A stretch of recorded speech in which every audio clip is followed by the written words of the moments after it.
nous a rejoint Mass ñu ngi lay xaar depuis sànq merci d'être là Olympique Club tey exercice yu nga ñu indil triceps la.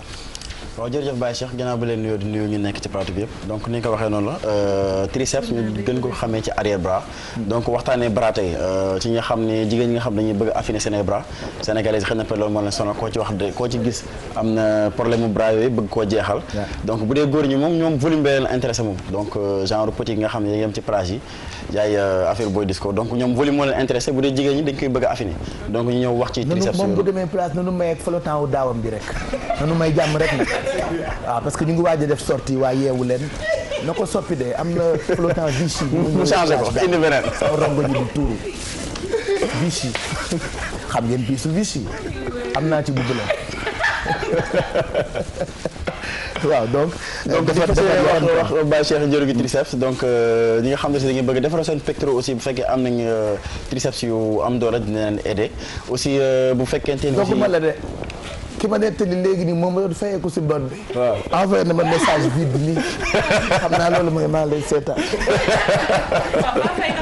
wax dëgg yàlla si barki borom Tuubaa message baa ngi. yaakaar naa ne fay nga bor ba Pape. ba fay nga bor bay naa ko bu yàgg. kon jeex na da lay nuyu rek day nuyu rek. donc triceps yi la ñuy waxtaanee. vas-y xam naa bu Pape Samba ci am pare ci ndimbalu Babacar Bèye ak tontu ak toog ñu wan leen élément bi ñëwaat ci page incha allah.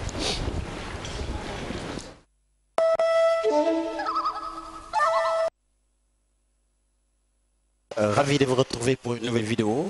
Cette édition est spécialement dédiée au triceps. Donc on va vous donner, je vais vous donner plutôt pas mal d'exercices pour vous permettre de sculpter votre triceps. Voilà, donc l'été s'annonce et voilà, donc vous avez besoin de vous promener en débardeur au niveau des plages et autres, pourquoi pas, même à la maison, voilà, pourquoi pas. Donc faire comme mon ami Abdou Khader Diao. Donc je vais vous donner pas mal d'exercices pour les triceps, que ce soit les développer, les pompes triceps, les extensions triceps, les extensions overhead assis et les dips. Donc 4 exercices, je pense pour moi c'est les meilleurs donc pour sculpter et tonifier votre triceps. Dès que vous êtes prêt, vous avez juste besoin d'un disque. Ça peut être un disque, ça peut être une haltère, pourquoi pas. Ça peut être aussi un ustensile de cuisine si vous êtes à la maison. Voilà, que ce soit des casseroles et autres. Voilà. Débrouillez-vous en tout cas avec les moyens des bords, les maçons, les briques et autres. En plus de ça, juste un dips ou bien donc une marche, voilà, que ce soit, ça peut être l'escalier ou ça peut être une table, voilà, une chaise, pas une table haute, une table basse, et une chaise et autres. Donc on va démarrer et rapidement, je vais vous montrer donc le premier exercice. Voilà, ce sera des pompes, différents des pompes pectoraux, mais des pompes triceps que vous aurez donc les coudes qui vont frôler les t-shirts. Prise toujours serrée. Voilà, dès que vous êtes prêts, on est là. Je vais d'abord vous montrer l'option. L'option est là, le genou au sol, et vous gardez le bassin en bas.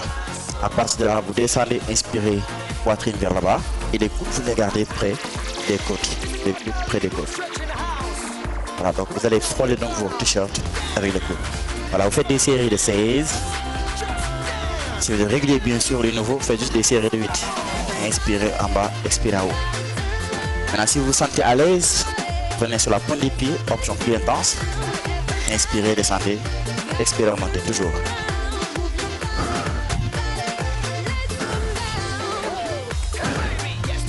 Voilà, donc là vous sentez que vous allez travailler donc les triceps, l'arrière des bras. C'est différent des pompes pectoraux où vous sollicitez donc la poitrine. Là c'est carrément l'arrière des bras qu'on travaille. Voilà, si vous retenez, si vous observez bien, donc vous avez ici donc tout le corps qui bouge en un seul bloc. C'est tout mon corps. Donc il n'y a pas uniquement les bras ou bien le bassin qui oscille d'un côté à l'autre. Donc je verrouille tout. Juste à partir des coudes. Et je reviens en position initiale.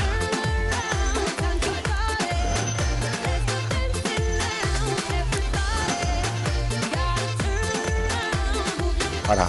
Et là aussi vous rentrez le menton pour avoir donc la colonne carrément fixe. Donc dos long et plat pour ne pas trop mettre en danger donc notre cervicale. D'accord? Voilà, encore 2 répétitions avant de passer au prochain. Voilà, c'est tout. Donc le prochain exercice, ça sera les dips. Je laisse de côté, les mains près des fessiers. Je vais donc me mettre donc hors du step. Je descends, je remonte. La poitrine est fière, on va rester près du step. Près du step. Voilà, de profil, Si vous observez bien, le profil ça donne ça. Les coudes vers l'arrière, poitrine ferme et remonte. Là aussi, je continue à travailler les triceps. Très bien. Parfait. Maintenant, avant-dernier, je remets mon step en place. Avant-dernier, le disque vers le haut. Je vais laisser descendre donc, le disque au niveau de la base du nuque et je repousse. Maintenant, quand on fait des coudes rapprochés à l'intérieur, pour mieux isoler les triceps, là vous recrutez le maximum de fibres des bras. Même chose. Même nombre de séries, même nombre de répétitions. 3 séries de 16 ou 3 séries de 10 pour le niveau. Entre 8 et 10. Voilà. Maintenant, pour passer au dernier, sur le côté, donc un genou au sol, angle droit ici. Voilà, vous levez le coude, vous le gardez en haut, extension vers l'arrière et vous ramenez. Là aussi, donc, vous allez constater qu'il y a le triceps qui travaille de manière intense. Le coude reste en haut, éloigné, ramenez. Éloigné, ramenez. Là aussi, même, faites 16. Une fois les 16 faites, vous marquez une petite pause et vous changez de côté pour faire la même chose. Voilà, équilibrer le travail. Donc là, il s'agit d'isoler. Par contre, pour les pompes, les extensions et les dips, vous devez travailler les deux triceps en même temps. Alors que là, c'est un seul bras qui travaille. Vous faites 16, ensuite vous changez et vous faites l'autre. Voilà, donc c'est tout pour aujourd'hui.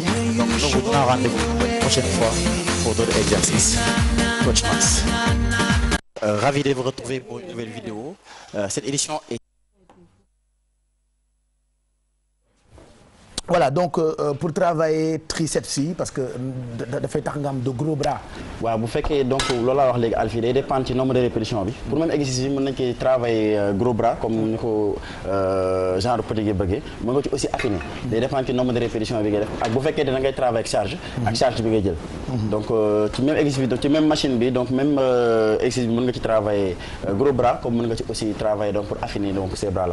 donc wax ni bu fekkee aussi bëgg nañu réduire les risques de blessure au niveau des coudes. donc baax na pour ñu travailler suñu ay triceps.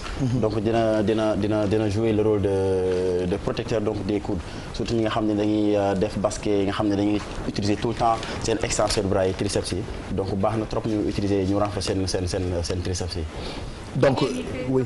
jigéen ñi koy def bëgg affiner comme ni nga ko waxee il leur faut combien de temps ñaata waaw. nombre de répétitions yi bu dee nombre de répétitions yi ngay wax donc ñoom charge légère la ñuy def nga def ci répétitions yu bëree donc lu mu gën a bëri gën a baax maanaam da ngay travailler en endurance musculaire bokkul ak ki nga xam day ñëw pour travailler force musculaire yi nga xam day def charge bu lourde di def ay répétitions yoo xam ni du bëri trop ba pare augmenter temps de récupération bi mais bu dee jigéen ñi nga xam ne xëy na pour affiner la da ngay jël benn exercice rek baax na def ci charge légère rek di augmenter nombre de répétitions yi boo mënee chronométrer entre 1 à 2 minutes nga koy def donc boo xoolee day nekk entre 40 à 50 répétitions. donc tu fais ba sa loxo toqi quoi après tu arrêtes ou bien tu. da ngay dem ba répétition bi comme boo defee 50 ba sentir ni muscles yi fatigué nañ nga récupérer leen après defar boo ko defee 3 fois par semaine donc bu yàggee di nga affiner bras yooyu parce que boo xoolee moom moo ëpp boo xoolee bras li gën a ëpp ci bras volume bi gën a ëpp ci triceps yi la.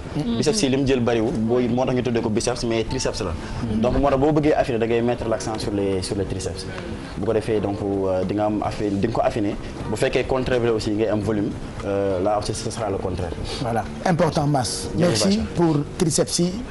waaw jërëjëf Baye Cheikh di nuyu sama copain Samba ma ca France may envoyé léegi message donc di déggee émission bi di leen déggee bu baax a baax. voilà di leen jox dig déggee altine incha allah ci yeneen exercice bi solo. mu ngoog donc mën nañ la fekk fi nga xam ne nii mooy Olympique Club et puis chaque matin lundi ak mardi ci yeewu leen bi nga ñëw ak ñun ci exercice yi 8h55 ñu ngi ñëw.